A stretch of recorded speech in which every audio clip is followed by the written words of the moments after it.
লিঙ্কডইনটাকে যদি দেখি, এখানে আমরা দেখব যে এমন একটা প্রফেশনাল প্ল্যাটফর্ম যেখানে মোটামুটি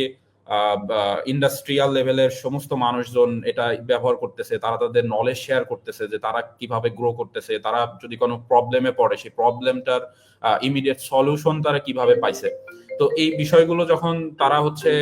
ফিক্স করতেছে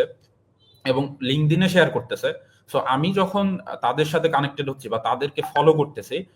গ্রাজুয়ালি আমার লার্নিংটা কিন্তু হচ্ছে এবং ইভেনচুয়ালি আমি তাদের সাথে যখন কানেক্টেড হচ্ছি, আমার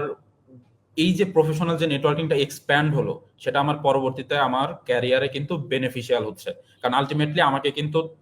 হয় আমি যদি জব করার জন্য যাই, আমাকে একটা প্রফেশনাল পার্সনের কাছে গিয়ে হয়তো কথা বলতে হবে। আমার যদি লিঙ্কডইনে অলরেডি আমি পরিচিত থাকি, তাহলে দেখা যাচ্ছে যে আমি যখন তার কাছে অ্যাপ্রোচ করতেছি, সে কিন্তু আমাকে এক্সট্রা প্রায়োরিটি দিবে কজ হি অলরেডি নোজ। এবং এর পাশাপাশি দেখা যাচ্ছে যে আহ, আমি হয়তো যেটা জানতাম না, ওই জিনিসটা কিন্তু তাদের ফলো করার মাধ্যমে যেহেতু জানতে পারতেছি,